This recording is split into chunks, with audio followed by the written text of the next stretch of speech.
नमस्कार, प्रखर राजपूत को देख रहे हैं आप और आज तारीख है 26 सितंबर साल 2025 और इजराइल, फिलिस्तीन, लेबनान सहित पूरी दुनिया की खबरों के साथ एक बार फिर से आपके सामने हाजिर हुआ हूं। इस वीडियो में हम आपको बताएंगे कि कैसे इजराइल के जो प्रधानमंत्री है बेंजामिन नेतन्याहू अब पूरी दुनिया में भागे भागे फिर रहे हैं। कई सारे देशों के एयर स्पेस को उन्होंने क्रॉस करने से मना कर दिया। क्या खतरा है इसके बारे में भी अभी आपको डिटेल पता चलेगा और साथ इस वीडियो में आपको बताएंगे कि फिलिस्तीन के अंदर कैसे हमास और फिलिस्तीनी राष्ट्रपति और फिलिस्तीनी सेना के बीच टकराव हो सकता है और अगर ये टकराव हुआ तो इसका सीधा फायदा इजराइल को ही मिलेगा। ये बहुत बड़ी खबर है, इसके बारे में भी हम डिटेल में एनालिसिस करेंगे और साथ ही सना के ऊपर एयर स्ट्राइक करके इजराइल ने कितनों को मार दिया और कितने लोगों की जान इस समय जोखिम में है, इसके बारे में भी आपको डिटेल पता चलेगा और साथ ही गजा की इस समय क्या सूरत हाल है इसके बारे में भी हम डिटेल में एनालिसिस करेंगे। इस वजह से वीडियो को लास्ट तक जरूर देखिएगा। चैनल पे नए हैं तो वीडियो को लाइक करके चैनल को सब्सक्राइब करके अपना प्यार जरूर दे दीजिएगा और साथ ही इजराइल और फिलिस्तीन की इस जंग में आप किसके साथ खड़े, इजराइल के साथ या फिर फिलिस्तीन के साथ, एक बार कमेंट करके जरूर बता दीजिएगा। क्योंकि जब आप कमेंट करते हैं ना तो आपका कमेंट हमेशा उस देश के लिए दुआ का काम करता है। इस वजह से अगर आप फिलिस्तीन के हक में खड़ा होना चाहते हैं तो एक बार फिलिस्तीन के लिए कमेंट जरूर कर दें। खैर, आप कमेंट करते रहे, तब तक एक करके मैं आपको खबरें बताता हूँ और सबसे पहली और सबसे अहम खबर निकल के सामने आ रही है यमन के हवाले से। दरअसल कल यमन की तरफ से बड़ा ड्रोन अटैक देखने को मिला था एलएच शहर में और इस एलएच शहर में हुए हमले में इजराइल के कम से कम 20 लोग ऑन द रिकॉर्ड घायल हुए थे और उनमें से कम 10 से 15 लोग ऐसे थे जिनकी हालत गंभीर रूप से बनी हुई थी। यानी ड्रोन अटैक हुआ, जितने भी आयरन डोम, जितने भी डिफेंस सिस्टम है सब फेल हो गए। उसके बाद ये ड्रोन जाके हिट करता है, हिट करने के बाद 20 से 22 लोग घायल होते हैं, 10-15 उसमें सीरियस वांडेड हो जाते हैं। इस वजह से इजराइल के अंदर एक डर का माहौल था। इजराइल की जो आवाम थी नेतन्याहू की सरकार से सवाल पूछ रही थी कि आप हमारी सुरक्षा के लिए क्या कर रहे हैं। इसी के जस्ट बाद इजराइल ने एयर स्ट्राइक कंडक्ट की। इस एयर स्ट्राइक में 20 F-15 फाइटर जेट, अब F-15 फाइटर जेट की कहानी क्या है ये भी आपको डिटेल में पता चल जाएगा। F-15 फाइटर जेट वहाँ पे भेजा जाता है सना में और उसके बाद लगभग 20 से 22 जगहों पे एयर स्ट्राइक की जाती है और इस एयर स्ट्राइक में कम से कम 70 के करीब बम गिराए जाते हैं और इस बमबारी में 8 लोगों की मौत हो जाती है और साथ ही 142 के करीब लोग ऐसे हैं जो बुरी तरीके से घायल हो जाते हैं। अब इस हमले में मैंने एक शब्द यूज किया था F-15 फाइटर जेट। अब आपसे एक सवाल मेरा है, आमतौर पे इजराइल का एयर स्ट्राइक करने जाता है तो इस एयर स्ट्राइक में हमेशा से F-35 फाइटर जेट का उपयोग करता है, लेकिन पहली बार ऐसा हुआ कि इजराइल ने अपना F-15 फाइटर जेट भेजा। क्यों? क्योंकि इस बार यमन ने तैयारी कर ली थी और इस बार जैसे ही F-15 फाइटर जेट पहुंचते हैं फौरन उधर से मिसाइलों का जखीरा छोड़ दिया जाता है। जैसे तैसे करके ये लोग बम गिरा के वहाँ से भागते हैं। अब चूंकि जो F-15 फाइटर जेट था उस फाइटर जेट की ऊंचाई अधिक थी, जो यमन की मिसाइलें वो हिट नहीं कर पाते, लेकिन ये रिस्क इजराइल को बना हुआ था कि अगर हम F-35 फाइटर जेट लेके गए और यमन ने पलट के वार किया और इस पलटवार में अगर हमारा F-35 मारा गया तो पूरी दुनिया में हमारी थू-थू होगी।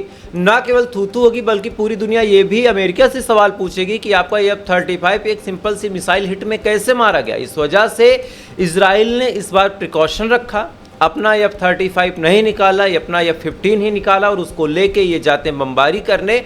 बमबारी करने के दौरान क्योंकि ये किसी सैन्य अड्डे पे तो हमला करते नहीं, ये किसी और जगह पे हमला करते नहीं, इन्होंने आम जनमानस का जो ठिकाना था उसको निशाना बनाया और उस निशाने में 8 लोगों की मौत हुई, 142 के करीब घायल थे। हाँ, अब इतना जब हो गया तब इजराइल को लगा कि चलो अब यमन की तरफ से कोई हमला देखने को नहीं मिलेगा, लेकिन इसी दौरान चंद घंटे बाद ही बड़ी खबर निकल के सामने आई कि यमन की तरफ से फिर से मिसाइलें दागी गई। फिर से जो इजरायली लोग थे उनको शेल्टर होम में भागना पड़ा। बाकायदा सेंट्रल इजराइल में सायरन बचे, बाकायदा जो इंटरसेप्टर थे वो एक्टिव हुए, लेकिन इसके बावजूद अभी तक कितनी कैजुअल्टी हुई है इसके बारे में तस्दीक से कोई जानकारी तो नहीं आई। पर हाँ, अपडेट है कि इस हमले में भी इजराइल को ठीक ठाक नुकसान हुआ। तो इस समय इजराइल और यमन उसी तर्ज पे लड़ रहे हैं जिस तर्ज पे कुछ टाइम पहले लेबनान और इजराइल लड़ा करते थे। अब इसमें या तो कोई बीच में मीडिएटर बन के सीज फायर करवाएगा और अगर नहीं करवाएगा तो आप ये लिखित ले लीजिए कि ये जंग कयामत तक यूं ही चलती रहेगी। खैर, अगली खबर का रुख करते हैं। अगली खबर निकल के सामने आ रही नेतन्याहू के हवाले से कि नेतन्याहू भाई साहब को अमेरिका जाना है मुलाकात करने। क्यों? कहानी जानिए। दरअसल आज सुबह सुबह ट्रंप का बयान निकल के सामने आया कि नेतन्याहू की मनमानी बहुत हो गई, अब नेतन्याहू को हम वेस्ट बैंक तो कब्जा नहीं करने देंगे। अब ये बात जैसे ही बोली गई, नेतन्याहू भाई साहब अपनी जहाज़ में बैठने के बाद निकल जाते न्यूयॉर्क ट्रम्प भाई साहब से मिलने, पूछने कि क्या गलती हो गई, क्यों नाराज़ हैं आप, क्यों सही से हमसे बातचीत नहीं कर रहे। अब इधर नेतन्याहू न्यूयॉर्क जाते हैं, लेकिन इस जाने के दौरान इतनी अजीब अजीब चीज़ देखने को मिली कि देखने के बाद अब पता चला कि भाई नेतन्याहू को भी डर लग गया। हुआ क्या, पहले जब नेतन्याहू न्यूयॉर्क जाते थे तो फ्रांस होते हुए, स्पेन होते हुए सीधा सीधा न्यूयॉर्क चले जाते थे और बीच में कोई दिक्कत नहीं होती थी, चंद घंटों में न्यूयॉर्क पहुंच जाते थे। लेकिन इस बार ये भाई साहब ना तो फ्रांस में दिखे, ना इन्होंने स्पेन के एयर स्पेस का इस्तेमाल किया, ये जिगजैग रास्तों से होते हुए न्यूयॉर्क की तरफ उड़ रहे हैं। और इसके बाद अब लोगों ने सवाल पूछा कि भाई साहब आप तो नहीं डरते थे, तो फिर फ्रांस और स्पेन के ऊपर से क्यों नहीं गए। तो एक्सपर्ट ने बताया कि दरअसल ऐसा है कि फ्रांस और स्पेन ने जो वर्ल्ड इंटरनेशनल कोर्ट है उसके फरमान को मान लिया और उन्होंने ऐलान किया कि अगर फ्रांस में या फिर स्पेन में ये दिख गए तो इनको अरेस्ट किया जाएगा। तो नेतन्याहू भाई साहब को लगा कि चलो धरती पे तो नहीं पता, लेकिन आसमान में भी अगर इनके फाइटर जेट हमको घेर लेंगे और अरेस्ट कर लेंगे तो हम क्या ही कर पाएंगे। इसके बाद नेतन्याहू ने फैसला लिया कि न्यूयॉर्क तो उनको जाना है, लेकिन ना ही फ्रांस के एयर स्पेस का इस्तेमाल करेंगे ना ही स्पेन के। ये जिगजैग रास्तों से गए हैं और सेम रास्तों से आएंगे। खैर, अगली खबर का रुख करते हैं। अगली खबर फिर अमेरिका से निकल के सामने आ रही है। छोटी सी खबर है लेकिन इसका इम्पैक्ट भारत पे है। फार्मास्यूटिकल प्रोडक्ट पे, यानी जितनी मेडिसिन होती हैं उस पर ट्रम्प भाई साहब ने 100% टैरिफ का ऐलान कर दिया। यानी जो फार्मास्यूटिकल प्रोडक्ट हैं उस पर 100% टैरिफ लग जाएगा। अगर कोई चीज़ 1 रुपये की है तो 100% लगने के बाद ये जस्ट 2 रुपये की हो जाएगी। यानी चीज़ों में ज़बरदस्त अब इजाफा देखने को मिलेगा, उनकी कीमतों में भी, प्रोडक्शन कॉस्ट में भी, और धीरे धीरे महंगाई की मार पूरी दुनिया झेलेगा। और इसकी पूरे जो घटनाक्रम का जिम्मेवार होगा वो कोई और नहीं, डोनाल्ड ट्रंप होगा। खैर, अगली खबर का रुख करते हैं। अगली खबर निकल के सामने आ रही है फ़िलिस्तीन के हवाले से, और ये खबर वास्तव में बड़ी अहम है, बड़ी इम्पॉर्टेंट है। दरअसल फ़िलिस्तीन के जो राष्ट्रपति हैं महमूद अब्बास, इनको UNGA यानी यूनाइटेड नेशन जनरल असेंबली में कुछ बोलना था। हर देश के लोग बोलते हैं, अब चूँकि फ़िलिस्तीन को भी दर्जा मिल गया तो फ़िलिस्तीन के राष्ट्रपति मोहम्मद अब्बास को बोलना था। अब भाई साहब को बोलने के लिए अमेरिका जाना पड़ता, लेकिन ट्रंप ने अड़ंगा लगा दिया और कहा कि भाई तुमको तो हम वीज़ा नहीं देंगे, तुम नहीं आ सकते। तब इन्होंने वीडियो कॉन्फ्रेंसिंग के जरिए अपनी बात रखी। पहली बार ऐसा हुआ कि फ़िलिस्तीन के हक़ में कोई बातचीत करने के लिए इंटरनेशनल फोरम पे निकल के सामने आया। बातचीत के लिए इन्होंने वीडियो कॉन्फ्रेंसिंग का उपयोग किया। बाकायदा रामल्ला में अपने सेटअप से अपनी बातों को रखते हैं। रखने के दौरान इन्होंने फ़िलिस्तीन पे हो रहे जुल्म सितम को बाकायदा बताया और कहा कि फ़िलिस्तीन पे कितना जुल्म हो रहा, कितना सितम हो रहा, तमाम चीज़ें इन्होंने बताई। पूरी दुनिया ध्यानपूर्वक सुनती रही। इसी दौरान धीरे धीरे इनके सुर बदल गए। सुर बदलते बदलते इन्होंने फिर कहा कि नहीं, इजराइल की भी सुरक्षा का कुछ हमें देखना होगा। इसके बाद फिर उन्होंने कहा कि देखिए, फ़िलिस्तीन पे जो हमला अत्याचार हो रहा है उसको बंद करना पड़ेगा, लेकिन साथ ही जो हमास है उसको भी हथियार छोड़ना पड़ेगा। अब ये बात जैसे ही इन्होंने बोली पूरी दुनिया सन्न रह गई। हालांकि इसके बारे में मैंने आपको पहले बता दिया है, लेकिन दोबारा इसलिए बता रहा हूँ चूँकि पहली बार ऐसा हुआ है कि हमास का भी रिएक्शन निकल के सामने आया। जैसे ये बात इन्होंने बोली, अचानक से पूरी दुनिया इनको देखने लगी। फिर ये भाई साहब आगे बढ़ते रहे। इन्होंने फिर कहा कि हमास को सत्ता में रहने का कोई अधिकार नहीं है, हमास को हथियार छोड़ना पड़ेगा, हमास ने इस जंग की शुरुआत की। अब ये तमाम बातें जब इन्होंने बोली, पूरी दुनिया इनको देखती रह गई। इसके बाद इनकी वीडियो कॉन्फ्रेंसिंग ख़त्म हुई। ये खामोशी के साथ अपने काम धाम में बिजी हो गए। हालांकि कोई काम धाम तो है नहीं, लेकिन इसके बाद हमास का रिएक्शन निकल के सामने आया है। हमास ने इनके इन बयानों का कंडेम्ड किया और कहा है, और साथ एक सवाल पूछा है कि भाई जब लड़ना था, जब हमले हो रहे थे, जब गाज़ा कब्जा हो रहा था, उस दौरान तो केवल हमास और रेजिस्टेंट फोर्सेस लड़ रहे थे। आज जब पूरी दुनिया की नज़र हम पे आ गई है, जब पूरी दुनिया हमारे साथ खड़ी हो रही है, पूरी दुनिया हमें एक देश का, एक राज्य का दर्जा दे रही है, इस दौरान आप हमें कहानी बता रहे हो। आप हमें बता रहे हो कि ऐसा है तुम हथियार छोड़ दो।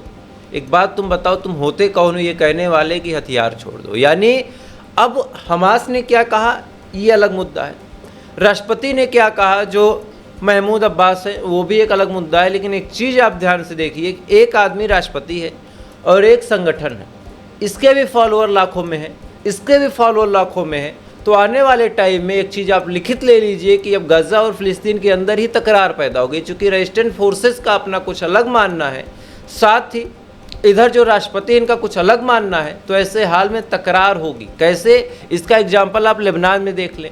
लेबनान की जो सरकार है वो चाहती है कि हिजबुल्लाह हथियार छोड़ दे, हिजबुल्लाह के जो सपोर्टर हैं वो चाहते हैं कि हिजबुल्लाह हथियार ना छोड़े। बाकायदा लेबनान में इसको लेके रैलियाँ भी हुई, बाकायदा इसको लेके प्रोटेस्ट भी हुए, और धीरे धीरे करके हिजबुल्लाह सत्ता पलट भी कर देगा। इस बात को आप लिखित ले लीजिए। तो सेम चीज़ अब आपको गाज़ा में भी देखने को मिलेगी। आने वाले टाइम में अगर गाज़ा फ्री भी हो जाता है, फ़िलिस्तीन फ्री भी हो जाता है, तो उस सिचुएशन में भी जो महमूद अब्बास है उनमें और रेजिस्टेंस फोर्सेस के जितने लीडर हैं उनमें आपको तकरार देखने को मिलेगी। शुरुआत में जुबानी जंग होगी, लेकिन आने वाले टाइम में ये जंग फिर से हिंसक प्रदर्शन में बदलेगी। जैसे सीरिया में तख्ता पलट हुआ, जैसे बांग्लादेश में तख्ता पलट हुआ, जैसे नेपाल में हुआ, सेम चीज़ आपको फ़िलिस्तीन में देखने को मिलेगी। खैर, अगली खबर का रुख करते हैं। अगली खबर निकल के सामने आ रही भारत के हवाले से। दोस्तों, भारत के प्रधानमंत्री मोदी साहब और लेजर आई जयशंकर साहब बातें इतनी बड़ी बड़ी करते हैं, लेकिन आज साफ तौर पे कहा जाए तो ये कहना गलत नहीं होगा कि पूरी दुनिया में अब हमारा कोई दोस्त नहीं है। कैसे? अब आप समझिए। पाकिस्तान OIC की मीटिंग में जाता है, मीटिंग में कश्मीर के मुद्दे को उठाता है, कश्मीर के मुद्दे को लेके तुर्की भी साथ पाकिस्तान के खड़ा हो गया, साथ ही जो सऊदी अरब है वो भी खड़ा हो गया, अजरबैजान पहले से खड़ा था, 2-4 और मुस्लिम देश खड़े हो गए, और खड़े होने के बाद उन्होंने कहा कि भारत गलत है, पाकिस्तान सही है। चलो, यहाँ पे हम एक बात मान सकते हैं कि OIC की मीटिंग थी, यानी पूरी दुनिया के जो मुस्लिम देश हैं उनकी मीटिंग थी, तो उस पर पाकिस्तान का ही पक्ष लिया जाएगा, चूँकि भारत नॉन मुस्लिम देश है और पाकिस्तान मुस्लिम देश है। लेकिन अब यहाँ पे एक सवाल निकल के सामने आता है कि भाई चलो ये तो ठीक है कि OIC के देशों ने अपने मुस्लिम देश के होने के नाते पाकिस्तान का पक्ष ले लिया, लेकिन बड़ा सवाल ये भी बनता है कि क्या पूरी दुनिया में जो नॉन मुस्लिम देश है वो भारत के साथ खड़े हैं? क्या कोई एक ऐसा देश है जो भारत के साथ खड़ा? ऑब्वियस सी बात है, इसका जवाब जब आप खुद अपने दिलो दिमाग से पूछेंगे तब पता चलेगा कि नहीं, कोई भी नहीं है जो आपके साथ खड़ा हो और किसी भी सूरत हाल में खड़ा हो। तुर्की ने तो बाकायदा UN में इस मुद्दे को उठा दिया कि कश्मीर जो है वो पाकिस्तान का है। भारत ने इसकी मजम्मत की, लेकिन मजम्मत करने से ही सारी चीज़ें नहीं चलती, इस बात को आपको समझना पड़ेगा। खैर, इधर बांग्लादेश के जो अंतरिम प्रधानमंत्री हैं वो भी पहुँच जाते हैं ट्रम्प से मिलने, और मिलने के दौरान बाकायदा इन्होंने भी कहा कि हमें भारत से दिक्कत है, चूँकि भारत का व्यवहार हमारे लिए ख़राब है। इधर आसिम मुनीर और शहबाज शरीफ भी पाकिस्तान के जो प्रधानमंत्री हैं वो पहुंच गए हैं डोनाल्ड ट्रंप से मिलने, उन्होंने भी अपना ही एक अलग राग दिया। तो पाकिस्तान हो, चाहे बांग्लादेश हो, चाहे अलग अलग और देश हो, सब जितने भी मुल्क हैं वो भारत के खिलाफ खड़े हैं। ये टेंशन की बात नहीं है, लेकिन टेंशन की असली बात ये है कि भारत के साथ कोई भी नहीं खड़ा है। खैर, एक बड़ी अपडेट है, मुझे लगा आपको बताना चाहिए। अब आपको फिर से मिडिल ईस्ट की खबरों की तरफ लेके चलता हूँ।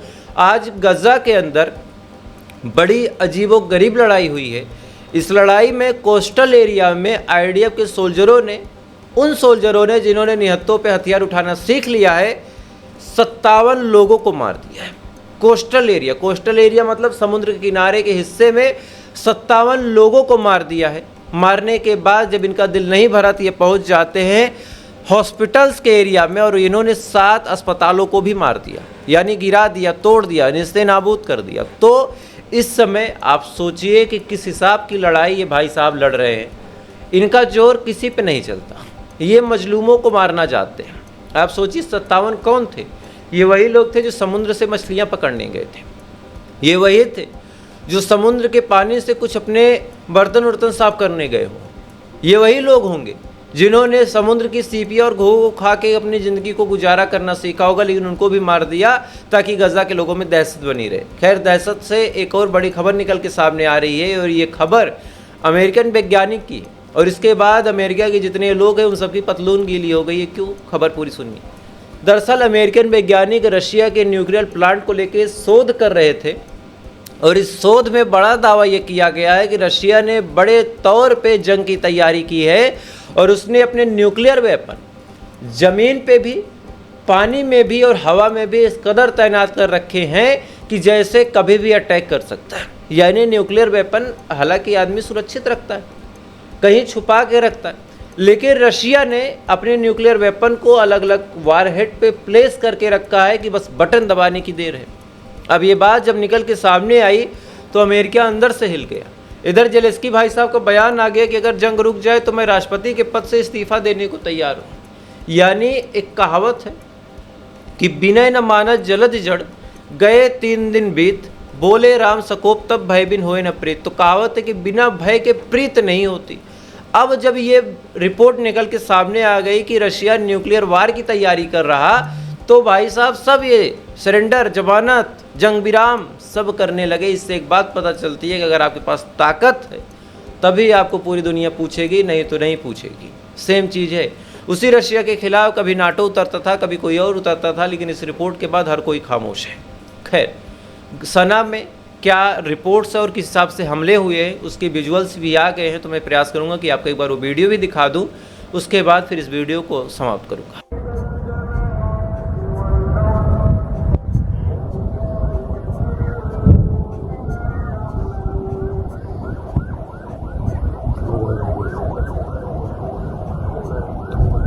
तो इस वीडियो में आप देख सकते हैं कि किस हिसाब से सना पे एयर स्ट्राइक हुई है और साथ ही कितने लोग का जान माल का नुकसान हो वो भी आप अंदाज़ा लगा सकते हैं। हालांकि ऑफिशियल रिपोर्ट आई है कि 142 के करीब घायल हुए हैं और 8 के करीब मारे गए, लेकिन एक्चुअल फिगर इससे कहीं ज़्यादा होगा, ये बात हम सभी जानते हैं। खैर, तो फिलहाल ये थी पूरी कहानी, और इन खबरों के बारे में आपकी क्या राय है कमेंट जरूर कीजिएगा। वीडियो अच्छा लगा हो तो लाइक सब्सक्राइब करके अपना प्यार दे सकते हैं। बाकी थोड़ी देर बाद आपसे फिर मुलाकात होगी इजराइल, फिलिस्तीन, लेबनान सहित पूरी दुनिया की खबरों के साथ। तब तक आप अच्छे रहिए, खुश रहिए, ऊपर वाला आपकी हिफाजत करें।